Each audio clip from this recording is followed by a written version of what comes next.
राम राम मेरे संघर्षशील मित्रों और किसान के हाल चाल श्रवण मंगल होय। अब देखो इस पाठ के अपन खत्म होने की बिल्कुल अंतिम पायदान पे चल रहे हैं। आज अपन पढ़ेंगे दोस्तों लेंस की क्षमता। तो लेंस कितने प्रकार के पढ़े थे अपन ने, अवतल और उत्तल। चलिए साहब, अब मुझे आप सबसे पहले ये बता दीजिए कि उत्तल लेंस किरणों को अभिसारित करता है या अपसारित करता है। अभिसारित का मतलब एक जगह केंद्रित करता है या उसको अपसार यानी फैला देता है। और मौड़ साहब यो तो एक जगह केंद्रित करे, अनंत मुँह जो किरणा आवे वाने यो खई करे कि एक जगह एकत्रित करे। यो लो साहब एक जगह एकत्रित कर दी इसने। क्या कर दी इसने? एक जगह। और जो जिस जगह एकत्रित करता है वो उसका क्या कहलाता है? फोकस कहलाता है। क्या कहलाता है मित्रों? फोकस कहलाता है। अच्छा, एक तो मैंने ये फोकस बनाया साहब, चलो साहब। और दूसरा अगर मैं इसको बनाऊं कि ये लो साहब ये अवतल, छोटा बना दिया कोई दिक्कत नहीं, और इसको साहब ये क्या कर दिया, ये लो साहब या यो कहीं कर रहे हो मार साहब, ये तो घनी दूरी को फोकस बन रहे हो। बिल्कुल साहब यही बताना चाह रहे हैं आपको, यही बताना चाह रहे हैं। यानी इसने क्या किया, आप जानते हो कि जो उत्तल लेंस होता है वो क्या करता है, किरणों को अभिसारित यानी एक जगह केंद्रित करता है। इसकी क्षमता क्या होगी कि जो वो कितना एक जगह केंद्रित करेगा, यानी इसको कितना अपवर्तन यानी केंद्रित करने का मतलब, एक तो जैसे ये यहां केंद्रित किया, अब यहां केंद्रित करने का मतलब देखो यह अपवर्तन कम हुआ है यानी कम मुड़ी है। यहां जो क्या हुआ दोस्तों, अपवर्तन क्या है, अपवर्तन कम है, ठीक। और यहां देखो ज्यादा मुड़ी है यानी अपवर्तन ज्यादा है, अपवर्तन ज्यादा है, अपवर्तन ज्यादा है। तो इसमें क्या हुआ, फोकस जो दूरी है, ये फोकस दूरी इसमें क्या हो गई देखो दोस्तों, कम हो गई। फोकस दूरी क्या है, या कम है। लेकिन यहां अभिसारित होने की जो क्षमता है ये क्या है, ज्यादा। यानी एक जगह केंद्रित यानी पास ही केंद्रित कर दिया, बहुत ज्यादा मोड़ के वहीं पर केंद्रित कर दिया। तो अभिसारित करने की क्षमता क्या है, यहां पर ज्यादा है। क्या है? ज्यादा है। यानी अभिसारित इसने क्या कर दिया, ज्यादा, यानी केंद्र एक जगह केंद्रित बहुत ज्यादा केंद्रित कर दिया इसने, ठीक। अब यहां पर अपवर्तन ही कम हो रहा है, अपवर्तन कम हो रहा है, और अभिसारित करने की क्षमता इस लेंस की क्या है, कम है, बहुत दूर पे जाके अभिसारित हो रहा है। यानी अभिसारित करने की क्षमता क्या है इसमें, बहुत कम है। इसमें क्या है, कम है। पहले देखो सीधी सीधी जा रही है, बहुत दूर जाके किरणें मिल रही है। यानी इसकी जो फोकस दूरी है, फोकस दूरी वो क्या है, ज्यादा है। देखो यहां इतनी सी है और ये यहां से लेके फोकस दूरी इसकी इतनी है, यहां इतनी फोकस दूरी। अब आप सोचो, कहने का मतलब क्या है कि जो लेंस होगा जिसकी अभिसारित करने की क्षमता कम है उसकी फोकस दूरी क्या है, ज्यादा। यानी अभिसारित करने की क्षमता तो क्या है, कम, और लेकिन दूरी क्या है, ज्यादा। चलो साहब, यहां पर फोकस दूरी क्या है, कम है, लेकिन अभिसारित करने की जो उसकी क्षमता है वो क्या है, ज्यादा। यानी कहने का मतलब यहां कहीं ना कहीं क्षमता जो है उसकी फोकस दूरी जो f है उसके व्युत्क्रम है। क्या है? व्युत्क्रम है, यानी उल्टी है। क्षमता ज्यादा होगी तो फोकस दूरी कम होगी, फोकस दूरी ज्यादा होगी तो क्षमता कम होगी। आ गई मामला समझ में। इसी प्रकार से अपन अवतल की बात करते हैं। यहां पर अवतल क्या करता है, यहां पर प्रसारित करेगा साहब। अगर इसने ज्यादा मोड़ा, देखो किरणों को क्या कर दिया, ज्यादा अपवर्तित कर दिया, तो आप खुद परिणाम देखेंगे। ज्यादा अपवर्तन करने के कारण देखो, इसको मैं पीछे मिलाऊंगा तो ये मध्य में किरण, ये मुख्य अक्ष खींचा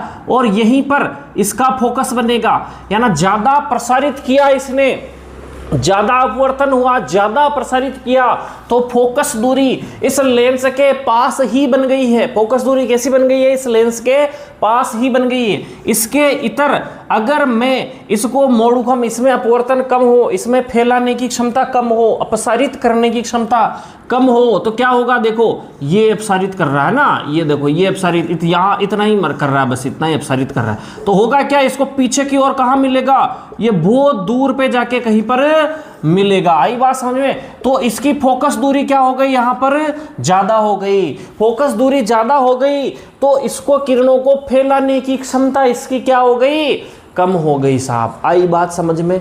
यानी जो इसे ही कहते हैं लेंस की क्षमता, यानी अभिसारित करने की और अपसारित करने की क्षमता ही क्या कहलाती है? लेंस की क्षमता कहलाती है। समझ में आ गई बात? तो लेंस की जो क्षमता है पावर, जिसको P से बताते हैं, ये क्या होती है? विपरीत। कोई चीज विपरीत अगर बतानी होती है, यानी एक बढ़ रही है एक कम करनी होती है, तो उसको गणितीय रूप क्या देते हैं कि उसको इसके बट्टेवे में लिख देते हैं, यानी P बराबर 1/f। ये इसका सूत्र है। और यहाँ जो फोकस दूरी है इसको किस में बताते हैं? मीटर में। किस में बताते हैं? ध्यान रख लेना, मीटर में बता देते हैं। यानी मैं सीधे से बोलूं तो एक P बराबर 1/f, वो भी किस में? मीटर में। तो इस प्रकार से इस P की क्षमता यानी SI मात्रा क्या होगा? देखो 1/मीटर क्या होगा? 1/मीटर। जब भी कोई चीज बटेवे में है इसको ऊपर लेके आते हैं, यानी अभी हर में है अंश में लेके आते हैं, तो इसका निशान चेंज हो जाए, इतना आपको पता है, तो मीटर माइनस में हो जाएगा। तो यानी P बराबर इसका जो मात्रक हो जाएगा वो क्या हो जाएगा? प्रति मीटर। हिंदी में लिखते हैं प्रति मीटर, और इसको साइन के रूप में लिखेंगे मीटर 1 माइनस। बात समझ में आ रही होगी आपकी? चलिए, और इसका दूसरा नाम क्या है? डाईऑप्टर। डाईऑप्टर है ना, या लिख दे डाईऑप्टर है ना, डाईऑप्टर। यानी इसको D से बताते हैं। समझ में आ गई? प्रति मीटर को डाईऑप्टर से भी बताते हैं। इसका ये काफी पूछा जाने वाला प्रश्न है कि लेंस की क्षमता का मात्रक क्या है? डाईऑप्टर D। समझ में आ गई? एक क्वेश्चन इसका ले लेते हैं लेंस की क्षमता का। मान लो किसी के फोकस दूरी 20 सेंटीमीटर की है। कितनी है? 20 सेंटीमीटर की। तो उसकी पावर बताओ। लेकिन अपने को जो फोकस है वो किस में चाहिए? मीटर में चाहिए। तो मीटर में बदलने के लिए इसमें क्या करना पड़ेगा? 20 में 100 का भाग देना पड़ेगा। तो यहां पर हो गया 1/f। तो f की जगह आपको रखना होगा 20/100। तो जब 1 ये लिख दिया 20/100, तो ठीक है, इसको ऊपर पलट देंगे। इतनी गणित आप जानते होंगे, मुझे आशा है ना? तो आप लगा देंगे 5। तो ये 5 क्या आ गया? प्रति मीटर, या 5 डाईऑप्टर। आगे बात समझ में? इसी प्रकार से यदि फोकस दूरी 2 मीटर हो, तो 2 मीटर हो तो क्या होगा? यानी P बराबर 1/2। ठीक, 2 में तो भाग नहीं जाता, तो यहाँ दशमलव लगाया और यहाँ पर लगा देते हैं भाग। एक के ऊपर ये 1 है और यहाँ दशमलव, तो 2 पंजे यहाँ पे 0 पॉइंट और यहाँ पे लग जाएगा 10, 2 पंजे 10।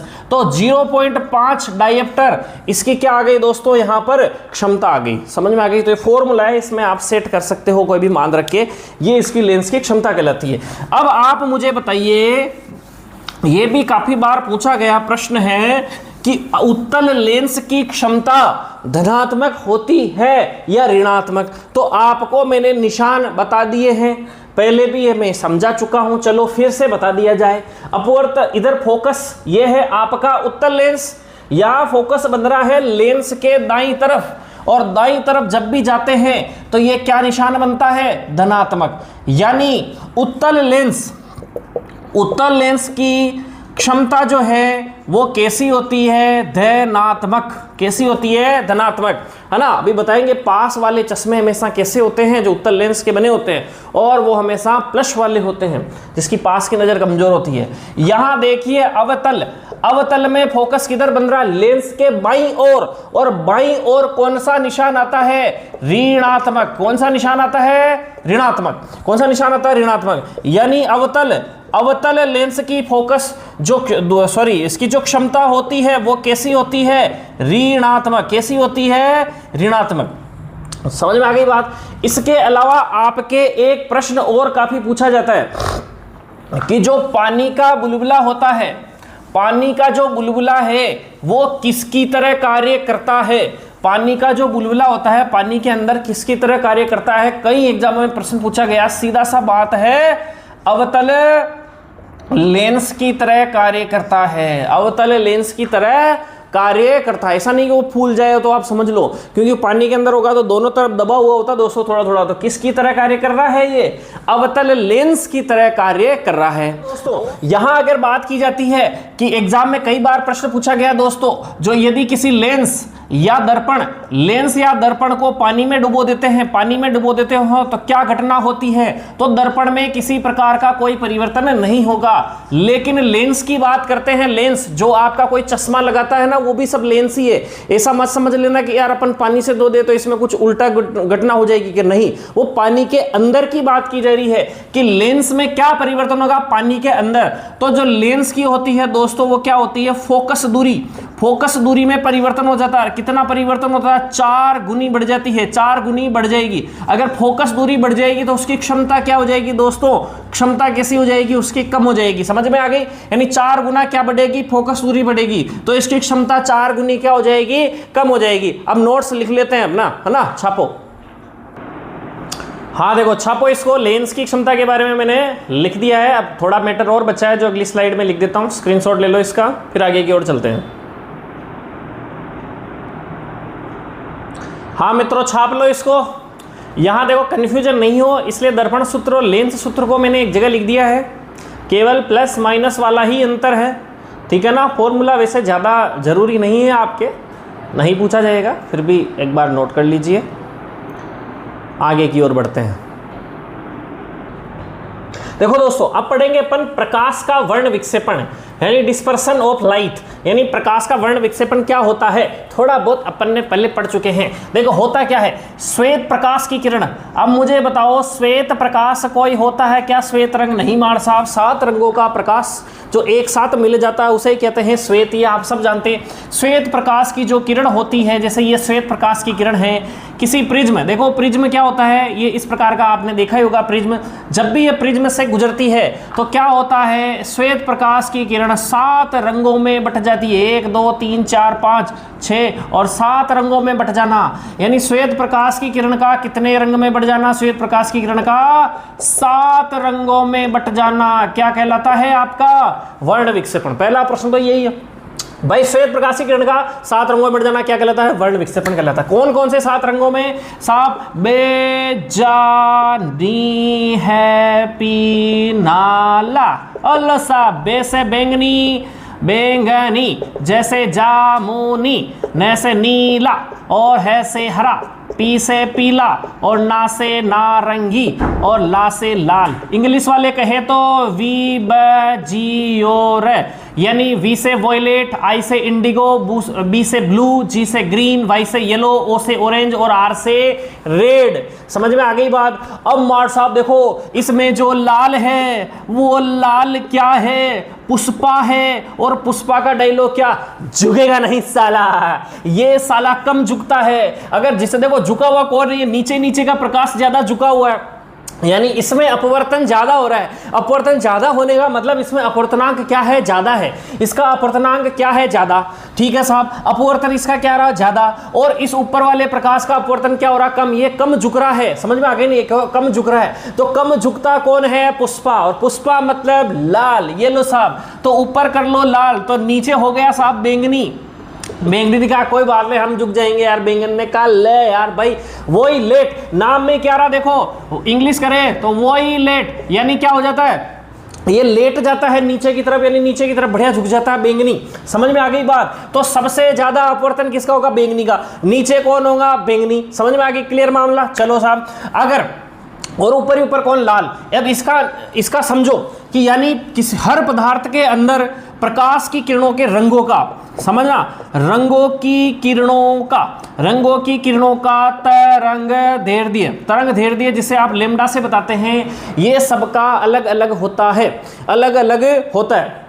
निर्वात को छोड़ दो, जहां हवा नहीं है, उसके अलावा लाल रंग की तरंग दैर्ध्य जो क्या होती है? तरंग दैर्ध्य। अच्छा, तरंग दैर्ध्य बता दी, फिर भी बता देता हूं। ये मान लो कोई सोर्स है जहां से तरंग निकल रही है, ये कहलाती है उसकी तरंग दैर्ध्य। मैंने बताया ना, एक बार श्रृंग और एक बार गर्त, ये कहलाती एक तरंग। समझ में आ गई ना? तो ये हो गई तरंग दैर्ध्य। तो जितनी बड़ी होगी वो तरंग उतनी ही बड़ी होगी, उसका ही तरंग दैर्ध्य उतना ही ज्यादा होगा। तो तरंग दैर्ध्य, लाल रंग की तरंग दैर्ध्य हमेशा कैसे होती है? ज्यादा होती है। इस प्रकार की होगी लाल रंग की। और साहब बैंगनी रंग की तरंग दैर्ध्य, यानी लेम्डा का मान क्या होगा? इसका सबसे कम। कैसा होगा? सबसे कम, यानी इसकी आवृत्ति ज्यादा होती है। देखो दोस्तों, ये क्या होता है? इस प्रकार से छोटी तरंग होती है इसकी, यूं अगर आप बिल्कुल यूं देखो ना तो आपको बिल्कुल सीधी लाइन दिखाई देती है इसकी, इतनी छोटी इसकी तरंग होती है कि बिल्कुल सीधी लाइन दिखाई देती है इस ये बैंगनी रंग की। और बैंगनी रंग की जो चाल होती है वो प्रिज्म में सबसे कम, ओहो साहब सबसे कम, यानी इमेज आता ही हो बिल्कुल ढीलो ढक्कड़ और यूं लटक जाए। हाँ बिल्कुल सही कह रहे हो आप, यानी बैंगनी रंग बेचारा क्या हो जाता है, बिल्कुल गति कम होती है इसकी, वेग कम होती है, चाल कम होती है, अपवर्तनांक ज्यादा होने के कारण ये क्या होता है, नीचे की तरफ लटक जाता है। भाई चाल ज्यादा तो अपवर्तनांक उसका कम होगा। तो देखो ये लाल रंग, इसकी चाल ज्यादा है, अपवर्तनांक यानी अपवर्तन कम हो रहा तो सीधा ही निकल शुक कर निकल जाएगा ना, यानी इसकी स्पीड तेज जो सीधा निकल जाएगा। ये बेचारा इसमें जाते ही आहा यूं करते करते करते बैंगनी लटक के नीचे हो जाएगा। समझ में आ गई। और पुष्पा लाल याद कर लेना, पुष्पा क्या है, झुकेगा नहीं साला, और लाल ऊपर ही ऊपर रहता है, झुकता कम है। समझ में आ गई बात। ये है क्या है, प्रकाश का वर्ण विक्षेपण। समझ में आ गई। चलो साहब इसके अलावा साहब मैं और कहीं याद करा, ये जरूर याद कर लेना तरंग दैर्ध्य किसकी ज्यादा, चाल किसकी कम, लिखा देंगे अभी और। चलो साहब अब इसके बाद में इसमें और क्या पूछा जाता है, इसमें पूछा जाता है मित्रों आपके इंद्रधनुष। ओहो हाँ साहब इंद्रधनुष में भी 7 रंग हो गए। बिल्कुल सही कह रहे हो, इंद्रधनुष में भी क्या होता है, 7 रंग होते हैं। यानी उसमें भी याद रखना इंद्रधनुष बनने की कंडीशन क्या हो, जब हल्की धूप निकली हो, यानी सूर्य महाराज दिख रहे हो और हल्की बारिश हो रही हो, दोनों हल्की हल्की है ना, टिप टिप बरसा पानी में इंद्रधनुष बने हैं, है ना। तो इसमें होता क्या, देखो ये है प्रकाश, ये है पानी की बूंद, क्या है ये, पानी की बूंद। ये आया सूर्य का प्रकाश, श्वेत प्रकाश, क्योंकि पानी की बूंद यानी पानी कैसा होता है, पारदर्शी, तो प्रकाश इसमें प्रवेश कर जाता है। जैसे ही प्रवेश करेगा माध्यम चेंज, माध्यम क्या होगा मित्रों, चेंज होगा, तो अभिलंब खींचा जाएगा, तो बाहर वायु विरल माध्यम, पानी सघन माध्यम, सघन माध्यम में जाते क्या हो जाएगा, अब स्पीड कम हो जाएगी तो अभिलंब की ओर झुक जाएगी, थोड़ी सी इसमें इस प्रकार से झुकाव आ जाएगा। अब क्या होगा साहब, अब ये बाहर निकलने का प्रयास करेगा, लेकिन भाई सीधी निकल जानी चाहिए थी ना भाई, इसमें थोड़ी जो भी मुड़ाई उड़ाई हो तो ऐसे निकल जानी चाहिए थी, लेकिन ऐसा नहीं होता है। इस पानी की बूंद में क्रिया होती है पूर्ण आंतरिक परावर्तन, वो भी अपवर्तन का ही प्रकार है, पूर्ण आंतरिक परावर्तन। अच्छा मोर साहब अब वह प्रकाश की किरण एक अंदर ही वापस जाए, बिल्कुल सही कह रहे हो आप, प्रकाश की किरण भी इससे क्या होगा, वापस जाएगी और बाहर जब निकलेगी तो 7 रंगों में बट जाएगी। कितने रंगों में बट जाएगी रे मित्रों, 7 रंगों में बट जाएगी, जो आपको इस प्रकार का रेनबो दिखाई देता है। और इसमें भी नियम वो ही लगता है कि पुष्पाराज झुकेगा नहीं साला, तो यानी सबसे नीचे नीचे कौन होगा, आपका बैंगनी। यानी यहाँ जल की बूंद किसकी तरह कार्य करी, आपके प्रिज्म की तरह कार्य करती है। बात समझ में आ गई। एक बार एग्जाम में प्रश्न पूछा गया था कि इंद्रधनुष में कौन कौन सी घटनाएं होती है। पहली घटना क्या हुई, इसमें अपवर्तन। कौन सी घटना हुई, अपवर्तन। दूसरी घटना क्या हुई, पूर्ण आंतरिक परावर्तन, पूर्ण आंतरिक परावर्तन। आ गई बात समझ में। तीसरी घटना क्या हुई, वर्ण विक्षेपण, वर्ण विक्षेपण। देखो एक बार वापस निकल रहा नहीं है बार, यानी अपवर्तन कितनी बार हो रहा है, 2 बार। 2 बार अपवर्तन, 1 बार पूर्ण आंतरिक परावर्तन और 1 बार वर्ण विक्षेपण की घटना द्वारा रेनबो यानी इंद्रधनुष का निर्माण होता है। समझ में आ गई। चलो साहब जब 2-2 इंद्रधनुष बनते हैं तब याद रखना ये जो प्रक्रिया है ये क्या हो जाती है, उलट जाती है। यानी वहां पुष्पा झुक जाता है, पुष्पा नीचे और बैंगनी ऊपर बन जाता है। क्लियर मामला। चलो साहब अब यहां पर एक बार एक प्रश्न पूछा गया था कि ये जो प्रिज्म है ये श्वेत प्रकाश की किरण आएगी, 7 रंगों में बट जाएगी। साहब 7 रंगों में बट गया। अगर फिर से यहाँ उल्टा प्रिज्म लगा दिया जाए तो क्या होगा, जब ये श्वेत प्रकाश की किरणें इसके अंदर जाएगी तो अपनी एकता दिखाएगी। यहाँ अपनी औकात दिखा दिखा के सब अलग अलग हो गए बेचारे। गरीब बैंगनी को क्या कर दिया, अकेला छोड़ दिया, है ना। और इसके अंदर जैसे ही जाएंगे वो कहेंगे हम साथ साथ हैं, तो ये वापस हम साथ साथ होके जब बाहर निकलेंगे तो वापस कौन सी सी किरण श्वेत प्रकाश की किरण के रूप में ही बाहर निकलेंगे। यानी डबल प्रिज्म लगा दिया जाए तो वापस श्वेत प्रकाश गुजरी, 7 रंगों में बटी, फिर से दूसरा वाला जो प्रिज्म उल्टा है तो हम साथ साथ है गाना गाते हुए वो बाहर निकल के वापस श्वेत प्रकाश की किरण में ही क्या हो जाएंगे दोस्तों, बदल जाएंगे। आई बात समझ में? अब इनका लिखा देते हैं आपको नोट्स। ओके, निकालो कॉपी पेन।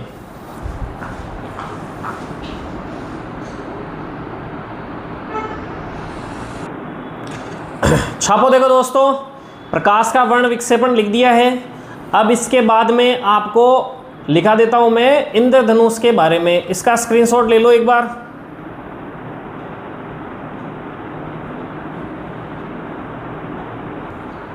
हाँ देखो दोस्तों, छाप लो इंद्रधनुष का बनना, स्क्रीनशॉट ले लो इसका। इससे बेहतर माल मसाला आपको कहीं नहीं मिलेगा दोस्तों। फिर भी आप लाइक शेयर सब्सक्राइब ना ही करते हो। हाँ देखो दोस्तों, आज यहीं अपन खत्म करते हैं इस सभा को, और वीडियो अच्छा लगा हो तो लाइक से सब्सक्राइब करें। ओके, जय सिया राम।